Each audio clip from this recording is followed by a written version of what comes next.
Assalamualaikum warahmatullahi wabarakatuh.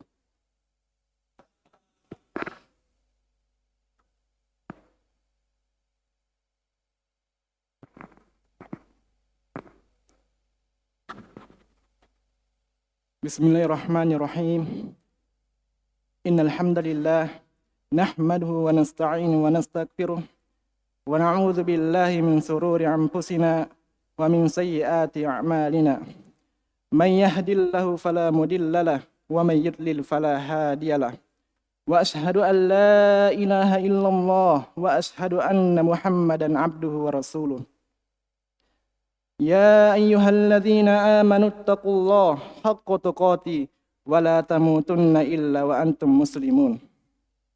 Ya ayyuhan nasu taqu rabbakumul ladzi khalaqakum min nafsin wahidah wa khalaqa minha zawjaha wa bassa minhuma rijalan katsiran wa nisaa'a wattaqullaha alladzi tasaaluna bihi wal arham innallaha kana 'alaikum raqiba. Wa qala aidan ya ayyuhalladzina amanu taqullaha wa qulu qawlan sadida yuslih lakum a'malakum wa yaghfir lakum dhunubakum wa man yuti'illaha wa rasulahu faqad faza fawzan 'azima amma ba'd. Fa inna asdaqal hadisi kitabullah wa khairul hadi Muhammadin sallallahu alaihi wasallam wa syarrul umuri muhdatsatuha wa kullu muhdatsatin bid'ah wa kullu bid'atin dolalah wa kullu dolalatin finnar. Kaum muslimin jamaah Jumat yang berbahagia, sesungguhnya ancaman dan balasan untuk orang yang meninggalkan sholat, tidak mau menjaga sholatnya, maka ancaman juga sangat besar. Sebagaimana untuk orang yang menjaga sholat adalah surga, maka untuk orang yang meninggalkan sholat adalah neraka. Kata Allah Subhanahu wa taala, "Adza'us shalah." Mereka suka meninggalkan sholat. Mereka suka menyanyiakan sholat. Mereka tidak mau memperhatikan sholat mereka. Mereka anggap sholat itu tidak lebih penting daripada gaji dan penghasilannya. Wattaba'u syahawat, dan mereka lebih mementingkan apa yang diinginkan oleh hawa nafsunya. Kata Allah Subhanahu wa taala, "Fasawfa yalqawna ghayyana." Mereka kelak akan mendapatkan kesesatan dalam hidupnya. Mereka akan mendapatkan kesesatan dalam hidupnya. Dan siapa yang sesat, maka janjinya ada neraka. Nauzubillah min dzalik. Meskipun gajinya berlimpah, penghasilannya berlimpah, tapi tidak ada keberkahan sedikit pun di dalam hatinya. Kenapa? Karena sholat mereka tinggalkan. Begitu banyak ayat-ayat Al-Quran diturunkan untuk mengajak kita sholat. Telah diturunkan ayat-ayat Al-Quran untuk memberikan ancaman bagi orang meninggalkan sholat. Kata Allah Subhanahu wa taala, "Fanasitah," tapi engkau melupakannya. Maka apa balasannya? Wa kadzalikal yauma tunsa, dan pada hari ini engkau dilupakan. Jamaah sekalian, ketika kita tidak mau sholat, padahal sholat itu adalah bentuk kita ingat kepada Allah Subhanahu wa taala. Ketika azan dikumandangkan, hayya 'alas shalah, ayo kita mendirikan sholat. Hayya 'alal falah, ayo kita menuju kemenangan. Lalu kita menghiraukan panggilan yang agung itu, kita lupa dengan Allah, kita tidak mau ingat kepada Allah Subhanahu wa taala. Kelak balasannya di akhirat nanti, Allah juga akan melupakan kita. Karena kita di dunia melupakan Allah Subhanahu wa taala. Balasannya al-jaza'u min jinsil amal. Balasan sesuai dengan apa yang pernah kita lakukan. Kalau kita melakukan yang baik, maka kita akan mendapatkan baiknya. Kalau kita melakukan yang buruk, maka kita mendapatkan balasan yang buruknya. Kita menjaga sholat, maka Allah akan menjaga kita. Kita meninggalkan sholat, maka Allah akan meninggalkan kita. Kaum muslimin, jamaah Jumat yang berbahagia, ketahuilah jamaah, kalau kita meninggalkan sholat karena sengaja, maka kita telah keluar dari Islam, sepakat para ulama terkait kekafiran orang tersebut. Namun sebelumnya, dan kalau dia meninggalkan sholat karena malas, maka berselisih di kalangan para ulama terkait kekafiran orang tersebut. Namun sebelumnya ulama bersepakat bahwa orang yang meninggalkan sholat karena malas, maka dia telah terjatuh di dosa yang paling besar. Dan dosanya itu lebih besar daripada zina, daripada mencuri, daripada menjadi begal, daripada narkoba. Dan jangan dianggap remeh sholat ini jamaah. Allah mewajibkan salat kepada kita tidak melalui Jibril kemudian disampaikan kepada Nabi Muhammad sallallahu alaihi wasallam. La, tidak. Nabi sendirilah berangkat ke langit yang paling tinggi dan menerima perintah salat dari Allah Subhanahu wa taala. Lalu sebagian kita meremehkan salat yang 5 waktu. Mungkin mereka sudah merasa menjadi orang baik karena tidak minum khamar, tidak menjudi, tidak berzina, tapi salat yang 5 waktu dia tinggalkan. Mustahil jamaah kalau kita bisa selamat dari siksa kubur dan siksa neraka.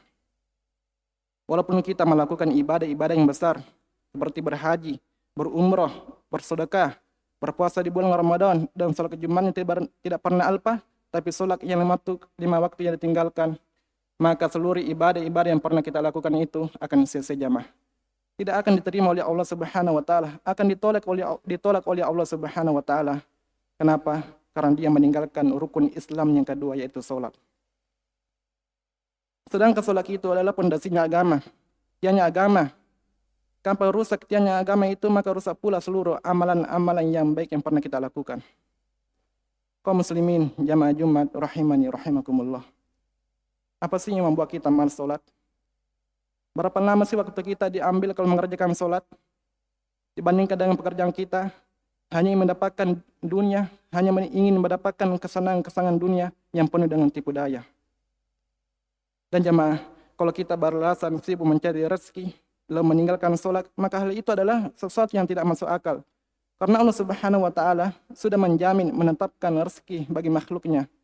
Sebagaimana sabda Rasulullah sallallahu alaihi wasallam bahwa Allah Subhanahu wa taala sudah menulis takdir setiap makhluknya sebelum langit dan bumi diciptakan 50.000 tahun sebelumnya.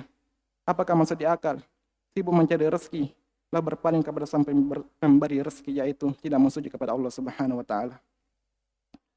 Kaum muslimin jamaah Jumat rahimani rahimakumullah. Dan salat itu tidak ada uzur bagi Allah, tidak ada alasan bagi Allah.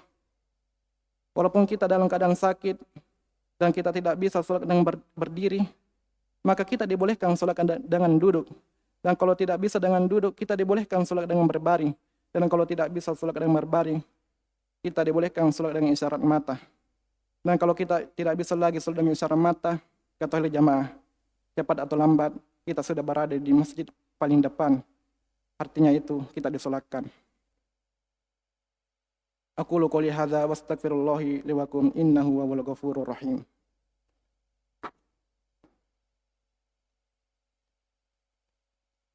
Alhamdulillah hamdan katsiran thayyiban mubarakan fihi kama yuhibbu rabbuna wa yarda.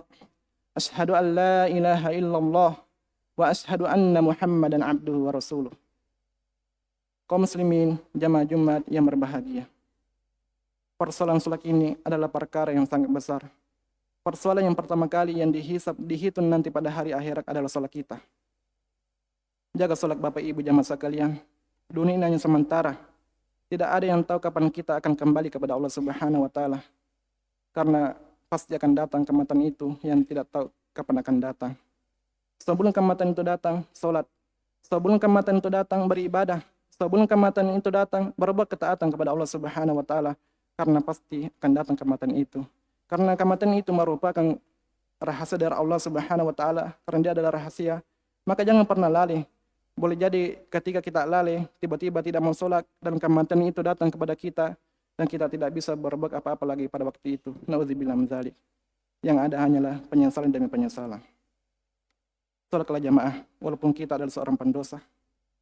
Sholatlah walaupun kita mempunyai banyak dosa, karena dengan sebab sholat itu, Allah akan mengampuni dosa-dosa kita jamaah. Innallaha malaikatahu yusholluna 'alan nabi. Allahumma shalli 'ala ali Muhammad wa 'ala ali Muhammad kama shallaita 'ala ali Ibrahim innaka Hamidum Majid. Rabbana atina fid dunya hasanah wa fil akhirati hasanah wa qina adzabannar. Wa akhiru da'wana walhamdulillahi rabbil alamin.